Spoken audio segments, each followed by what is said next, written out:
Hi guys, I am professor Narayan नीले from भाग्यवेद academy. और आज हम देख रहे हैं friend part second letter writing का, इंग्लिश का पार्ट देख रहे हैं राइटिंग स्किल में से लेटर राइटिंग। उसका पार्ट सेकंड है फ्रेंड फॉर्मल लेटर। कल हमने देखा informal letters. Actually informal letter CBSE वाले बच्चों को नहीं आता है, लेकिन फिर भी मैंने उनको दे दिया ताकि यदि आ भी गया तो आपको नो प्रॉब्लम एट ऑल, यानी आपको कोई प्रॉब्लम फेस ना करना पड़े, दैट्स व्हाई। बट 11-12 के बच्चों के लिए तो कंपलसरी आता है कौन सा, इनफॉर्मल लेटर। लेकिन आज हम देख रहे हैं फ्रेंड अभी फॉर्मल लेटर। कौन सा लेटर देख रहे हैं हम, फॉर्मल लेटर। तो चलो फॉर्मल में पहला प्रकार लेंगे हम application letter. First application letter,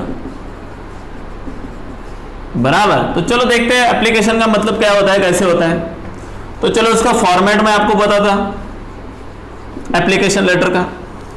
imagination कीजिए, ये आपका पेज है, ओके, और ये समास है इधर का, बराबर। तो चलो अभी एक एग्जांपल देता मैं आपको। Write an application letter, write an application letter for the post of teacher in chemistry in MJ college, MJ junior college,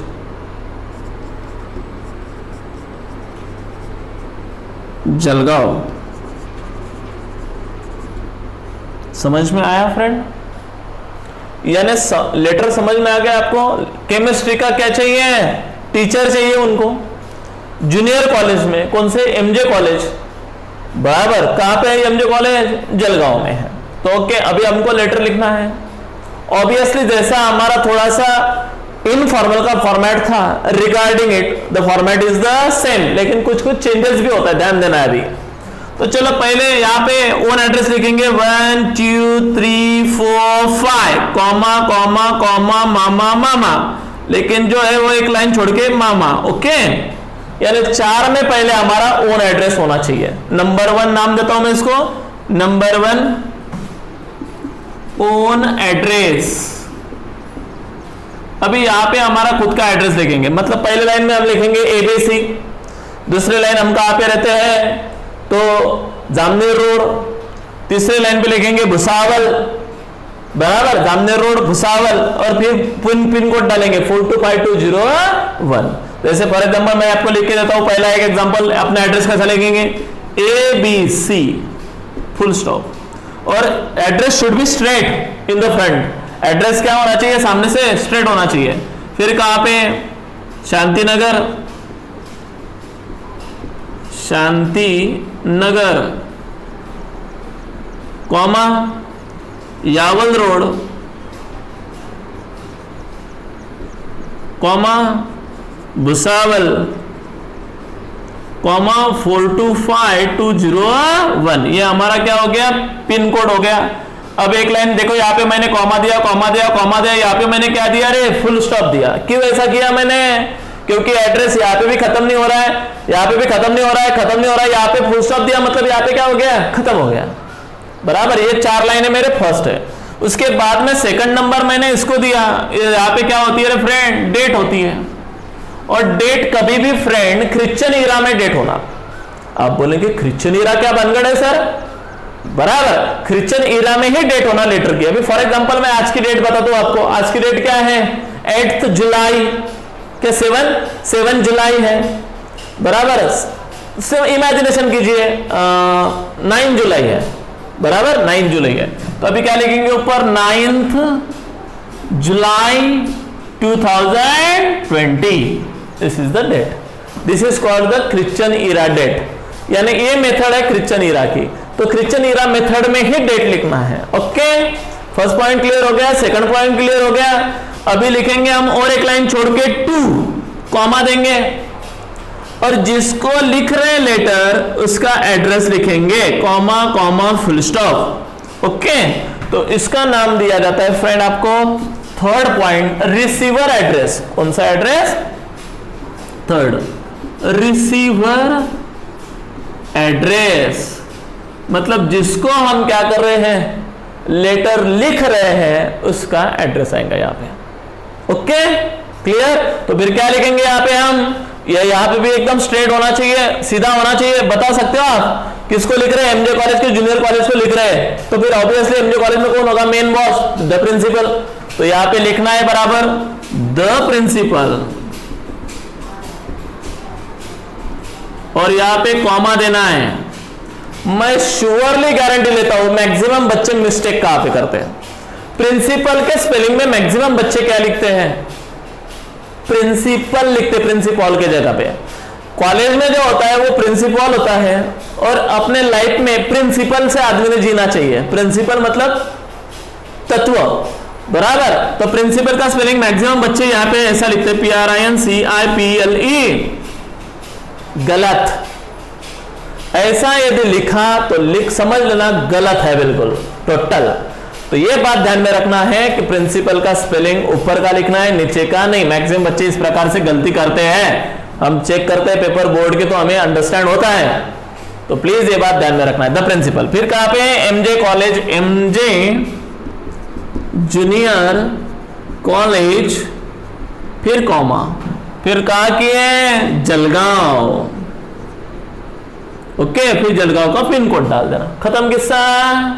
okay, इस प्रकार से ये हमारा हो गया, और फिर बाद में फुल स्टॉप लिख लेना, यानी कॉमा कॉमा फुल स्टॉप। इस प्रकार से फ्रेंड हमारा थर्ड नंबर क्लियर होता है, जिसका नाम है रिसीवर एड्रेस, जिसको हम सेंड कर रहे हैं उसका एड्रेस।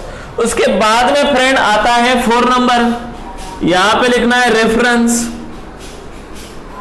ओके, उसको नंबर देंगे हम 4 रेफरेंस। अभी रेफरेंस में क्या लिखना है? देखो फ्रेंड, डायरेक्टली हम कभी भी किसी को डायरेक्ट अप्लाई नहीं कर सकते, स्कूल हो या कॉलेज हो या कंपनी हो। पहले उस कंपनी या कॉलेज या स्कूल पेपर में या न्यूज़पेपर में क्या देते हैं? ऐड देते हैं, एम्प्लॉयमेंट न्यूज में, या हमारे लोकमत, सकाळ वगैरह, देशदूत, दिव्य मराठी, इनमें क्या आती है? ऐड आती है। ऐड आती है मतलब फॉर एग्जांपल ये ऐड आई है कि एमजे कॉलेज के जूनियर पे कॉलेज में क्या है? केमिस्ट्री की एक पोस्ट क्या है? वैकेंट है, अप्लाई करो। यानी जब इस प्रकार से ऐड आती है तब जाके हमें अप्लाई करते हैं। विदाउट द ऐड हम एप्लीकेशन करते नहीं हैं। तो सबसे पहले ऐड आती है, तो वही लिखना है रेफरेंस में, I read your ad in daily newspaper Lokmat dated on this, यानी ये तारीख को मैंने तुम्हारी ऐड ये पेपर में देखा। समझ में आया क्या लिखना है? लिख के देता हूं, 4 नंबर रेफरेंस में, I read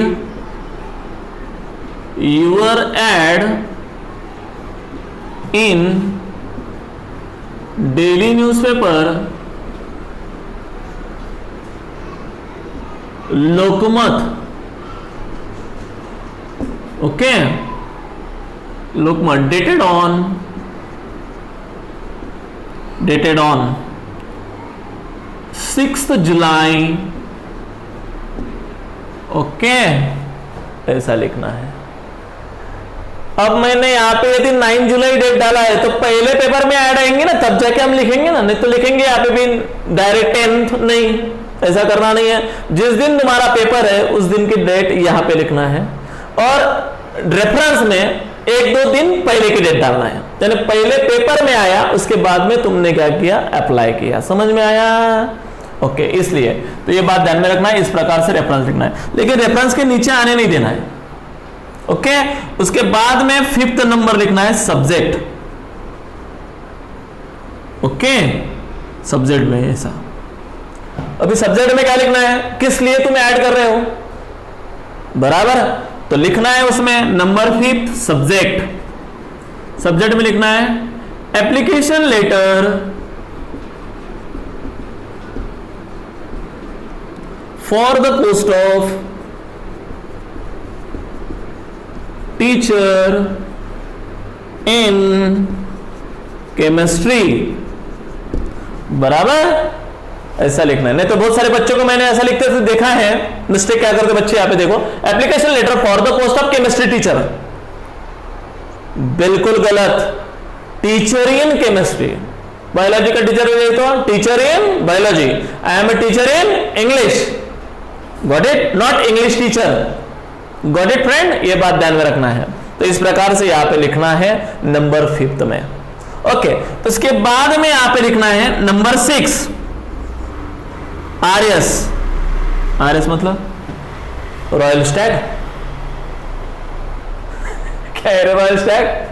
okay, respected sir, क्या लिखना है वहां पे? रिस्पेक्टेड सर, ऐसा लिखना है। फिर यहां पे क्या देना है? रिस्पेक्टेड सर लिख के कॉमा देना है।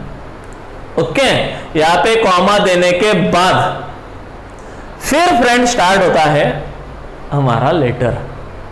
ओके, तो अब यहां से पहला पैराग्राफ चालू होगा friend.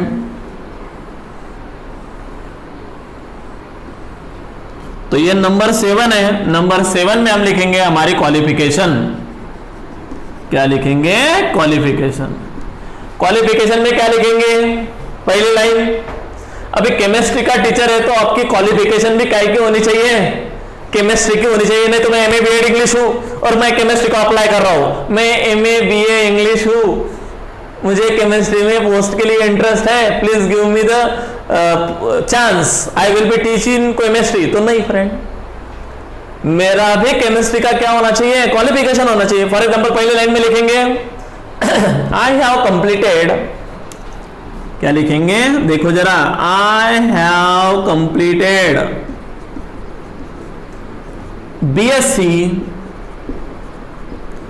In chemistry in Poona university with 70%। यानी मेरा क्या कंप्लीट हुआ है? बीएससी कंप्लीट हुआ है, मतलब बैचलर ऑफ साइंस, बराबर। यानी 15 भी बोलते हैं पर उसको, bachelor of science chemistry complete हुआ है। कौन सी यूनिवर्सिटी में? पुणे यूनिवर्सिटी में। कितने परसेंटेज मिले हैं? 70%। यानी पुणे यूनिवर्सिटी की जगह पे तुम अपनी यूनिवर्सिटी का भी नाम लिख सकते हो। कौन सी यूनिवर्सिटी? बहनाबाई चौधरी उत्तर महाराष्ट्र विद्यापीठ जलगांव, यूनिवर्सिटी जलगांव, ऐसा भी तुम लिख सकते हो यहाँ पे। लेकिन इतना न लिखते हुए मैंने सिंपली लिख दिया पुणे यूनिवर्सिटी, 70% मार्क्स। ओके, बस इतने में से मैं केमिस्ट्री का प्रोफेसर जूनियर कॉलेज में अपॉइंट किया जाएगा क्या? तो नहीं, और मुझे मास्टर डिग्री भी कंप्लीट करनी पड़ेगी। फिर सेकंड सेंटेंस आएगा, आई हैव आल्सो कंप्लीटेड बीएससी के जगह पे क्या डालेंगे हम? एमएससी ब्रैकेट में केमिस्ट्री, बराबर, और परसेंटेज लिखेंगे हम 65, क्योंकि जितना ऊपर जाता है आदमी, ये एक क्वालिफिकेशन हो गया, ये दूसरा क्वालिफिकेशन हो गया। बस लग गई क्या हमको सर्विस? तो नहीं फ्रेंड, जूनियर कॉलेज को लगने के लिए बीएड भी लगता है। फिर लिखना पड़ता है थर्ड, ये सेकंड हो गया, ये फर्स्ट हो गया, अभी third, I have also completed BEd, बराबर, इन पुणे यूनिवर्सिटी विथ 80%। आप बोलेंगे सर बीएड में इतने क्यों? बीएड में मार्क्स पड़ते हैं क्योंकि बीएड में सिर्फ हाउ टू टीच सिखाया जाता है, बराबर। तो इस प्रकार से बीएड में मुझे इतने परसेंटेज मिले। ये हो गया मेरा क्वालिफिकेशन, बराबर फ्रेंड। और तुम्हारे पास कोई एक्स्ट्रा करिकुलम एक्टिविटी है, क्वालिफिकेशन है, तो तुम लिख सकते हो। For example, I have also completed computer course MSCIT, बराबर। आई have also completed my typing course. But ये वहां पे यूजफुल नहीं है टीचिंग के लिए। टीचिंग के लिए सिर्फ 3 क्वालिफिकेशन यूजफुल है, BSc, MSc, बीएड। अब इमेजिनेशन कीजिए, आप समझो, यहां पे केमिस्ट्री के जगह पे मैथ्स का टीचर है, मैथ्स, तो सिर्फ केमिस्ट्री के जगह पे क्या करना पड़ेगा? मैथ्स करना पड़ेगा, मैथ्स करना पड़ेगा, बस। ओके, इंग्लिश का टीचर है, समझो, इंग्लिश का प्रोफेसर चाहिए, तो अभी लिखेंगे क्या? BSc English. नहीं फ्रेंड, इंग्लिश सब्जेक्ट लेना पड़ता ना तो BA लेना पड़ता, तो BSc के जगह पे क्या आएगा? BA, मतलब बैचलर ऑफ आर्ट्स। यहाँ पे क्या आएगा? MSc के जगह पे MA, मास्टर इन आर्ट्स। यहाँ पे केमिस्ट्री की जगह पे इंग्लिश, यहाँ पे केमिस्ट्री की जगह पे इंग्लिश। बीएड कंपलसरी, सबको इंग्लिश लगता है। अभी फॉर एग्जांपल, आपको अकाउंट का टीचर चाहिए, अकाउंट का। देखो, मैंने पहले एक साइंस का टीचर बताया, केमिस्ट्री, उसके बाद में मैंने आर्ट्स का टीचर बताया, इंग्लिश। तो वहां पे क्या आएगा? BA, MA, BEd. ओके, अब मैं बताता हूं आपको, अकाउंट का टीचर चाहिए जूनियर कॉलेज में। अब बताओ क्या करोगे? हो गए ना कंफ्यूज? तो फ्रेंड कॉमर्स लेना पड़ेगा हमको, तो फिर बीएससी के जगह पे क्या होगा? बीकॉम, मतलब बैचलर इन कॉमर्स, और एमएससी के जगह पे लेना पड़ेगा एमकॉम, मतलब मास्टर इन कॉमर्स, और बीएड तो कंपलसरी है सबके लिए। ये बात ध्यान में रखना है, बराबर। सिर्फ क्वालिफिकेशन में थोड़ा बहुत क्या करने पड़ेंगे? चेंजेस करने पड़ेंगे। ये क्वालिफिकेशन आपको लिखना है अकॉर्डिंग टू द सब्जेक्ट। कैसे लिखना है? ये तुम्हारा सब्जेक्ट क्या दिया गया है उसके ऊपर से यह सब चलता है। Got it everybody? सबको समझ में आ गया फ्रेंड? मुझे लगता है कि आपको समझ में आया होगा। ओके, इमेजिनेशन कीजिए, अभी यहाँ पे केमिस्ट्री भी नहीं है, टीचर्स नहीं है, for the post of clerk है। यहां पे for the post of teacher in English है, तो वहां पे हो गया for the post of clerk. Clerk चाहिए आपको, यही है। एमजे कॉलेज जलगांव, यही है सब कुछ। ओके, क्वालिफिकेशन में क्या क्या चेंजेस होगा बोलो? क्लर्क लगने के लिए क्वालिफिकेशन होना चाहिए, पहले क्वालिफिकेशन बीकॉम होना चाहिए, 12वीं होना चाहिए, बीकॉम होना चाहिए, और एमएससीआईटी का कोर्स होना चाहिए, और कंप्यूटर के टाइपिंग का कोर्स होना चाहिए, कंप्यूटर का नॉलेज होना चाहिए। ओके, तो क्या करेंगे qualification? I have completed, sentence नहीं रहेगा, बीएससी के जगह पे लिखेंगे हम 12th कॉमर्स, बराबर। इन कौन सी यूनिवर्सिटी में नहीं होता? इन नासिक बोर्ड, बराबर, विथ 70%। ओके, दूसरी क्वालिफिकेशन चेंज हो जाएंगी। I have also passed BCom, बराबर, इन अकाउंट वगैरह कुछ भी लिखेंगे, बराबर, इन 65 मार्क्स परसेंटेज। लेकिन यहाँ पे बीएड नहीं रहेगा, अभी बीएड सिर्फ टीचर लोगों के लिए रहता है। तो अभी यहाँ पे क्या आएगा बताओ? यहाँ पे आएगा आई have also completed MS-CIT course, computer course with 60 WPM। अभी 60 WPM मतलब 60 वर्ड्स पर मिनट, मतलब मैं 60 वर्ड एक मिनट में क्या कर सकता हूं? टाइप कर सकता हूं। मतलब मैं क्लर्क बनने के क्या हूं? लायक हूं, क्योंकि क्लर्क के लिए टाइपिंग बहुत इंपॉर्टेंट है। तो ये मेरा ये हुआ है, बराबर। I have my typing speed is this. तुम 40 लिख सकते हो, 50 लिख सकते हो, नो प्रॉब्लम। ओके, फिर उसके बाद में लिखना है आई have also complete tally course. मेरा टैली कोर्स भी क्या हुआ है? कंप्लीट हुआ है। समझ में आया? ऐसे क्वालिफिकेशन, यानी क्या हो गया? पोस्ट चेंज हो गई, क्वालिफिकेशन चेंज। ओके, अभी एक एग्जांपल देता हूं मैं आपको। एक क्लर्क का हो गया, समझ में आया? क्लर्क में क्या करेंगे हम? जल्दी से बताओ, क्वालिफिकेशन क्या हो गया? चेंज। मैंने बोला पहला 12 बताएंगे, उसके बाद में सेकंड क्वालिफिकेशन बताएंगे, बीकॉम तीसरी क्वालिफिकेशन बताएंगे, एमएससीआईटी कोर्स चौथी क्वालिफिकेशन बताएंगे, टैली कोर्स पांचवी क्वालिफिकेशन बताएंगे, टाइपिंग कोर्स। ओके, और एक्स्ट्रा भी बता सकते हो तुम। I have the knowledges of 3 languages, English, Sanskrit and Hindi and Marathi. 4 language का मुझे क्या है? नॉलेज है। ऐसा भी लिख सकते हो। ओके, तो ये हो गया तुम्हारा extra curriculum activity. I have also sports interested, मैं स्पोर्ट में भी क्या हूं?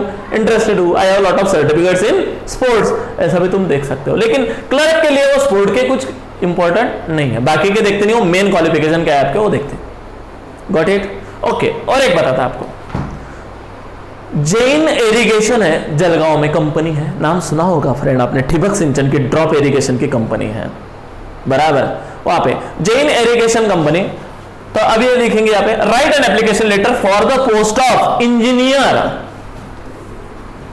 जूनियर इंजीनियर लिखेंगे पहले, जूनियर इंजीनियर इन कहां पे? जैन इरिगेशन जलगांव। जैन इरिगेशन जलगांव में इंजीनियर की पोस्ट, जूनियर इंजीनियर की पोस्ट वैकेंट है। आपको क्या करना है? अप्लाई करना है। चलो जल्दी जल्दी आ जाओ। कैसा कैसा करेंगे? अपना एड्रेस H, उसके बाद में डेट, उसके बाद में रिसीवर एड्रेस, यहाँ पे क्या लिखेंगे? To the manager Jain irrigation Jalgaon, बराबर। उसके बाद में reference, I read you right in Delhi newspaper, Lokmat की जगह पे तुम कुछ भी डाल सकते हो, सकार on the date of this, बराबर। उसके बाद में सब्जेक्ट डाल सकेंगे application letter for the post of engineer, junior engineer, बराबर। उसके बाद में लिखेंगे रिस्पेक्टेड सर, उसके बाद में लिखेंगे क्वालिफिकेशन चेंज करेंगे। तो फिर यहाँ पे क्या करेंगे हम? अभी इंजीनियर है तो बीएससी चलेगा क्या इंजीनियर के लिए? फिर क्या, बीई मतलब बैचलर इन इंजीनियरिंग, बीएससी की जगह पे क्या आएगा, बीई आएगा। कुछ बच्चे इंजीनियरिंग को जाते ना बीई करते, कुछ एमई करते हैं। बीई मतलब बैचलर ऑफ इंजीनियरिंग, एमई मतलब मास्टर इन इंजीनियरिंग। जो बीए होता है वो जूनियर इंजीनियर लगता है, और जो 2 साल और लगाता है एमए होता है वो सीनियर इंजीनियर होता है। समझ में आ गया? हाँ, तो क्वालिफिकेशन क्या चेंज हो गया, आई हैव पास्ड और कंप्लीटेड क्या, बीई, बराबर। और जो सब्जेक्ट है तुम्हारा वो लेना, फॉर एग्जांपल आईटी वगैरह वगैरह या सिविल, जो इंजीनियर है तुम, बराबर। इन दिस यूनिवर्सिटी विथ कितने percent I have also completed my ME, ME भी लिख देना, मतलब मेरे पास एक्स्ट्रा क्वालिफिकेशन है वो, बराबर। यानी पहले आपको जूनियर इंजीनियर से अपॉइंट करेंगे, बाद में आपको क्या करेंगे, सीनियर इंजीनियर भी बना सकते हो, आपके पास क्वालिफिकेशन है तो, बराबर। जब सीनियर इंजीनियर की पोस्ट खाली हो जाएंगी तो आपको क्या बोलेंगे, आप बन जाओ, क्योंकि आपको एक्सपीरियंस रहता है। तो ये प्रकार का यहाँ पे चेंजेस होगा। Got it? अब प्यून चाहिए, प्यून, प्यून मतलब वो प्यून नहीं, वो प्यून तो गटर में मिलता है, बराबर। हमको अभी प्यून चाहिए, प्यून चाहिए मतलब सिपाही चाहिए। कहां पे, तुम्हारे कॉलेज में या स्कूल में, किसी स्कूल में या कॉलेज में एक सिपाही चाहिए। तो बताओ क्या क्वालिफिकेशन लगेंगे आपको?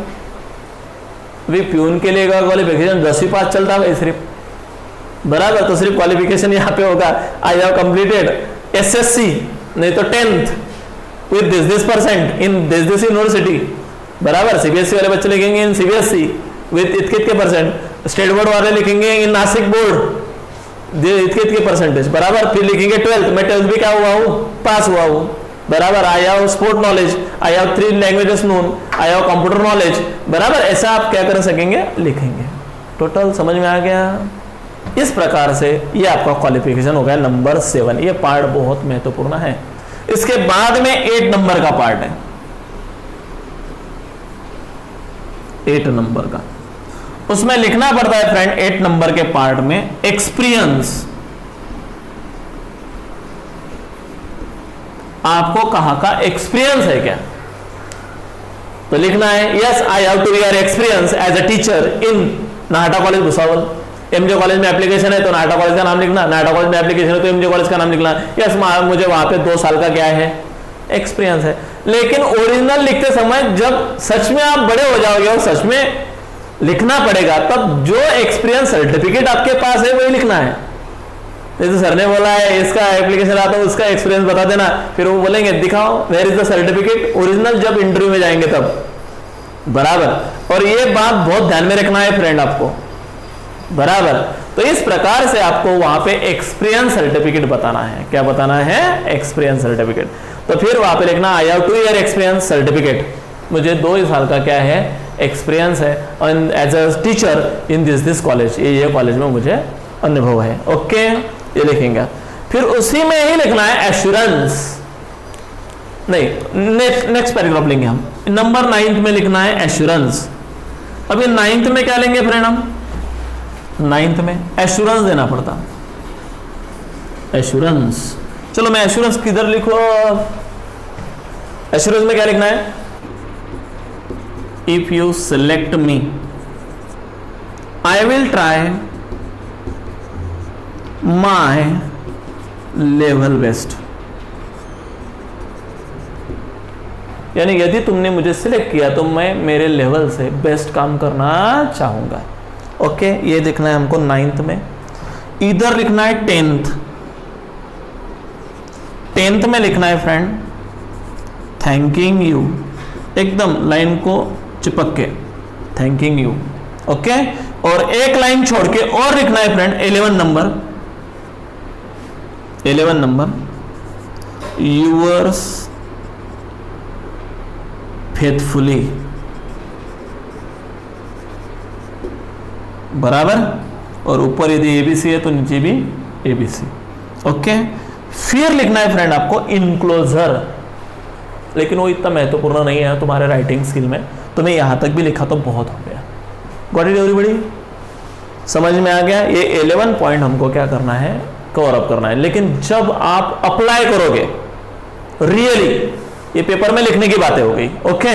लेकिन आप सच में बड़े हो गए और अभी आपको अप्लाई करना है, कहां पे, किसे एप्लीकेशन करना है।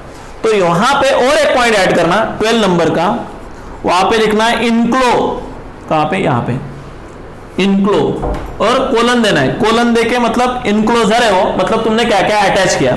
तो फिर पहला पॉइंट लिखना है ऑल मार्कशीट जेरोक्स, मतलब सारे मार्कशीट की जेरोक्स। दूसरा लिखना है लिविंग सर्टिफिकेट। तीसरा लिखना है एक्सपीरियंस सर्टिफिकेट।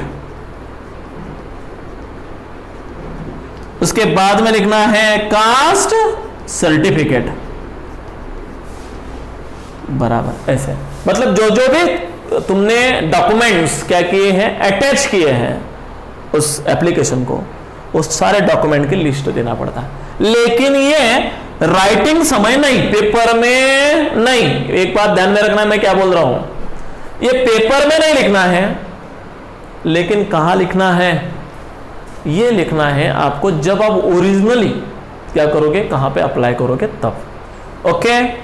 हाँ, अब मुझे बताओ regarding this, if you have any kind of problem please ask मी। है कोई प्रॉब्लम आपको? ये सारे के सारे पॉइंट आपके बिल्कुल दिमाग में क्या होने चाहिए, फिट होने चाहिए। लगे तो आप एक बार उसको क्या करो, और एक बार ये लगा के यानी रिवाइज करो, यानी एक बार और पीछे जाओ। एक बार सुन लिया आपको, मैं एक बार सुना तो मैं लिख के देता हूं, आपको 30% अंडरस्टैंड हो जाएगा। दूसरी बार और एक बार सुना तो मैं लिख के देता हूं, आपको डायरेक्टली 70% अंडरस्टैंड हो जाएगा। और तीसरी बार डायरेक्टली सुना तो आपको 100% अंडरस्टैंड हो जाएगा। मतलब आप कुछ भी ना लिखते हुए, कुछ भी नोट्स ना बनाते हुए, आपके ब्रेन में आप क्या कर सकते हो, उसको स्टोर कर सकते हो, ओके। तो ऐसा यदि किया तो मैं लिख के देता हूं, you will be surely get that marks, तो आपको ये मार्क्स 100% मिल जाएंगे, ओके फ्रेंड। हाँ, लेकिन ये जो है ये 11 और 12 के लिए आता है, सीबीएसई के बच्चों के लिए ये भी आता नहीं है। लेकिन फिर भी यदि आ गया तो आप रिस्क नहीं उठा सकते। दैट्स व्हाई मैंने आपको ये लेटर राइटिंग का एक प्रकार होके मैंने आपको बता दिया। यानी इन फ्यूचर आपको भी कहां पे अप्लाई करना है तो यू शुड नो दिस। यानी सिर्फ अपन जो प्रिपरेशन कर रहे हैं, नॉट अकॉर्डिंग टू दैट क्या बोलते हैं अपन बोर्ड, या not according to that paper, but अपन जो प्रैक्टिस कर रहे हैं friend, to make our self perfect. यानी हमको क्या करने के लिए, परफेक्ट बनने के लिए। क्योंकि whenever you will be a teacher in your future, तो आपको या नहीं भी टीचर बनेंगे तो आपको अपने बच्चों को यदि पढ़ाएंगे लेटर राइटिंग, तो आपको ये बात समझ में आना चाहिए कि इस प्रकार से करते हैं। Got it friend, okay. यहां पे फॉर्मल का सिर्फ एक पार्ट हमारा कंप्लीट हुआ है, जिसका नाम है application letter. Got it friend. और यह शायद अपेक्षा करता हूं, आशा करता हूं कि आपको यह पार्ट जरूर समझ में आया होगा। तो समझ में आया तो लाइक का बटन जरूर बनता है, लाइक का बटन जरूर दबा दीजिएगा। और यदि नहीं भी कुछ पार्ट समझ में आया तो please ask me in my comment box, I will be sure to solve each and every problem of you. Okay, till then bye, see you.